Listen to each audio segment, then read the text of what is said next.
Have you ever wanted to have your own handwriting as a font so that you can quickly write something that looks handwritten but, you know, a bit more presentable and straight? Well, now you can. In this video, I'm going to show you my step-by-step process of making a simple font from your own handwriting.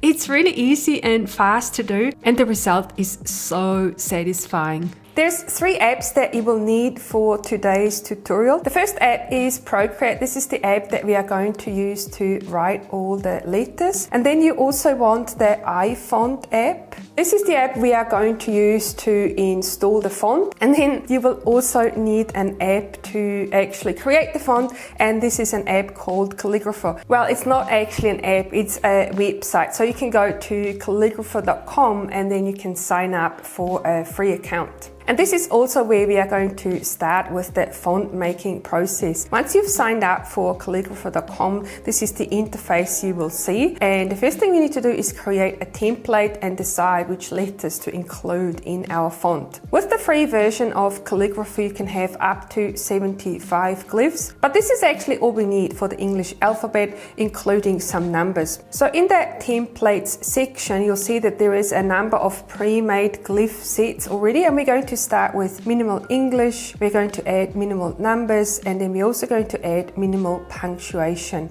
The app now lets you know that there are currently 79 characters selected. So now what we need to do is remove 4 of them so that we can create the font for free.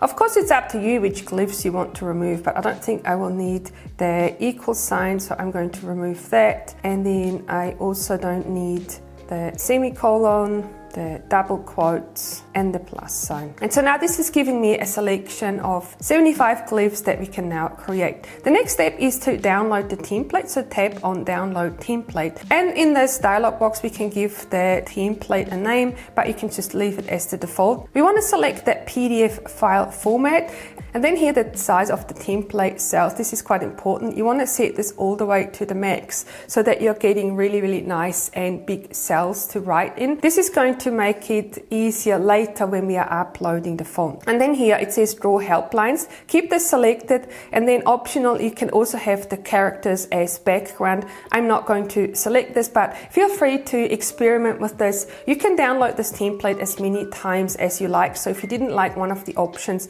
you can just download it again. And then we tap download, and then it says here download your template.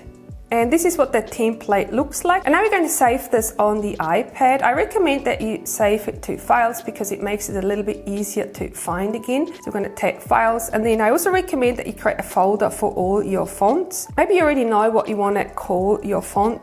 I'm going to call mine Bubbles. It's a funny, friendly name. And then we are going to save the template into that folder. Alright, so now it's time to create all our letters. So now we are going to change over to the Procreate app, and we are going to import that PDF file that we have just downloaded. So you tap on this and it will import it into Procreate. And thanks to the new Procreate feature, which now has the ability to read PDF files, but then also have page numbers, you can see now that we have got 5 pages of glyphs where we can add our letters. So now what we need to do is fill in this template. And I very much recommend that you don't write directly on the layer with the template because it's really hard to make changes to your font, or even if you wanted to create a second font, it's much better to set up this template a little bit differently first so that you can mix and match, and you can go back and you can recreate your letters if needed. So what we're going to do is create a new layer above each of the pages. And now you can see that each of these layers has created a new page here, and this is not quite what we want. So what we need to do now is group the layer with that template like this,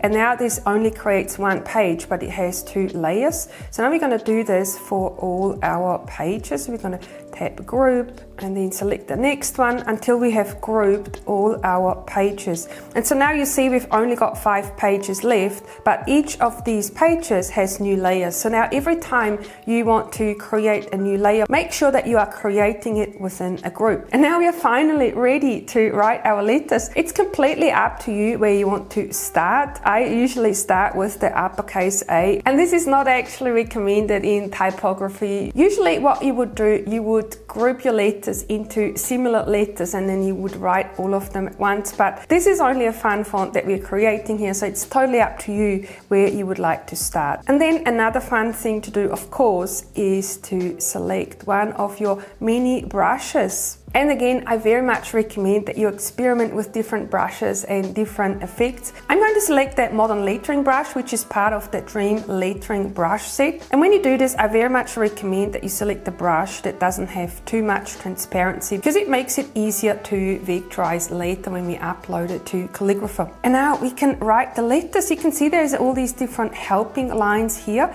The space between these two lines is called the X height, typically the height of the lowercase letter X. And then we have the space above here and also the space below.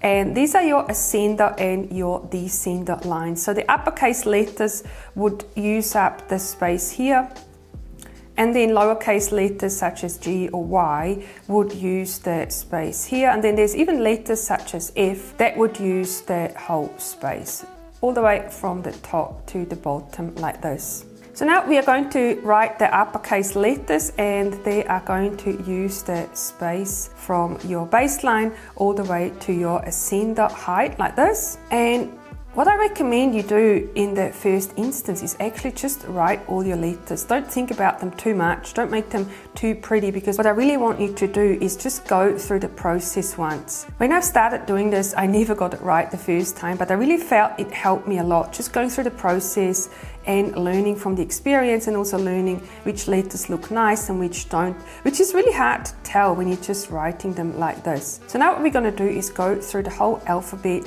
and we're going to just write all the letters. And you'll see I'm not filling in the top part of my template yet. I'm going to go to the next page first and finish all the letters, and then I'll go back and do the numbers and the symbols at the end. You can go to the next page by tapping on the page assist icon here, but this will not select your layer, so you're actually going to have to open up your layers group and then select the layer to write on to continue. And then we're going to carry on with our lowercase letters. And now you can use the X height here to create your letters, but I actually want my font to be a little bit condensed. So I'm going to create letters that are slightly higher than the X height like this. And now we're going to go all the way to the start, and we're going to fill in the symbols and the numbers as well. When you're going through this process, I very much recommend that you write all your glyphs at one go. It makes it so much easier to create them all nice and consistent. Another thing you might like to do is save the size of your brush. You can see here that mine's set to 10%, and I've saved it here just to make sure I don't forget the size of the brush that I was using. You also want to make sure that you're watching all the way to the end of this video, because I'm going to show you some different brushes and some different effects that you can create, and also give you some recommendations about what types of fonts you can create and what type of fonts don't really lend themselves to create with this app. We've now got all our glyphs filled in like this. It's time to export these sheets. So we're going to go to that share menu, and we're going to export all of these pages as JPEGs. And I recommend that you save it to that same folder where you saved your template as well, and then maybe use the letters on a page as the file name. So this one's going to be L to Z, and we're going to do the same thing for all of our pages. And now we're going to go back to our Calligrapher app, and now we are going to tap on my fonts, and it's time to create the font now. Tap on upload template, and now we're going to choose the files that we have saved to the iPad. So we're going to go choose file, and you can see all the JPEGs here that we've exported. So now we can select them all and add them to the upload. So what you want to do here is choose all the 5 files. You're going to have to choose them individually. It doesn't take too long, so you're going to choose file and add it to the list of files like this. And now you can see how it's handy that we've named them with the letters, because it makes it easy to see which ones you've already uploaded. And then once you've selected all 5 files, tap on upload template. And so now this is going to upload the template. It's going to vectorize our letters, and then we can see what the font looks like. And so now this is a character preview. So you can see, yep, we have all the characters and they look pretty good. And then we tap on add characters to your font. And so now we are ready to build the font. Tap on Edit Font Details, and then you can give it a font name. And then I was thinking that we're going to name this font Bubbles. I don't know why, but it's a cute name.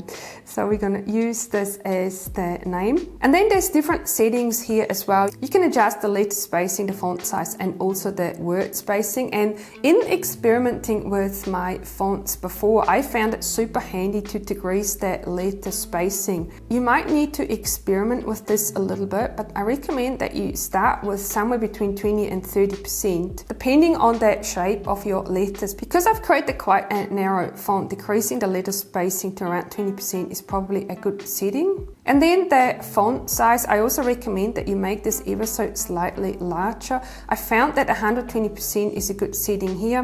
And then with the word spacing, there's actually no percentages, but I've just decreased this ever so slightly as well. And then tap Save. All right, and now it's time to build the font. So tap on Build Font and then tap on Build. And now this is compiling all the letters into a font. And here is our font. So there's a little preview here, so you can make this a bit bigger and you can see all the letters now. And then there's also a size comparison here, and you can see now how it compares it to different letters. And I don't think you have to worry about this too much. This actually looks pretty good to me, so I'm going to leave it like this. And then what you want to do is download the font. So you can see that it's generated two different font files. It's generated at TTF and an OTF, but it doesn't really matter which one you use. I always choose OTF pretty much just out of habit. So we're tapping on OTF. And now this is going to download the font to our downloads folder. And now it's getting really, really exciting because now we get to try out the font. So now we're going to switch over to the iPhone app and then tap on Import and then select the font from your downloads folder. And you can see here it says not installed one file, our Bubbles regular font. So you tap on this. And so now before we install this font, I think it's a good idea to check it out a little bit. So you can tap on Notepad and there's this tiny little preview of the font. It's not super visible, but it gives you an impression of what the font is going to look like. I've been using the Quick Brown Fox Jumps Over the Lazy Dog because this uses all letters of the alphabet. And this is really to check whether I like the spacing between the letters. And this is actually looking pretty good. But if you find now that there's a huge space between the letters, or maybe there's not enough spacing, that's when you want to go back to your calligrapher app and adjust the spacing before you're installing the font. But I think this looks pretty good, and so now we are going to tap on Install, which now generates an installation profile on your iPad. So you need to tap Allow here. Now it's generated the profile and it has downloaded it. And now we need to go to the settings and install the profile. So you tap on Open Settings, which is super handy because it takes you right into your settings, and you see here profile downloaded. So we're going to tap on this. You need to type in your passcode and then tap on install again, and now it's done. And so now we can try out the font. So we're going to go back to Procreate. It's already added the font to Procreate by doing this, and so now we can try this out. So now we can change the font and select our Bubbles font. So we're going to highlight all of the text and then tap here. And now we can select our Bubbles font from here. And this is what it looks like. So now we can make it a little bit bigger. And here is our font. How easy was that? So now maybe you don't like this font too much, or there's some letters that you're not quite happy with. So now you can go back to your original template, and because we've got all these layers, it's now really easy to create another version of the font, or maybe just change individual letters. So what you can do now is add a new layer on top of your original layers. You can turn this layer off if you would like to start from scratch, or if you just wanted to improve one of your letters, what you can do as well is decrease the opacity. So you almost get a guide for your letters, and then you can write on top of this. So maybe now you wanted to choose a different font. I really like the inky fountain pen brush here, and this creates a really nice effect as well. So maybe you wanted to try a different brush just to see what different effects you can create. And I want to show you some different fonts that I've created for a little bit of inspiration of what you could do yourself. So this is a Painterly font, and I've created this with the thick paint brush. That's part of the IPL Canvas brush set. And this is what the brush looks like. And then you can see this is the font that I've created with this. So this is pretty cool. And then this one here is the inky fountain pen. This creates a really cool effect as well. And then here I've also created a really narrow font with really thin letters. And I have used that traditional calligraphy brush for this one. I'm also going to put up another couple of videos with lettering tutorials. I know this can be a little bit daunting to write your own letters, but I have more videos where you can learn how to write beautiful letters yourself. Thank you so much for watching, and I'll see you in my next video.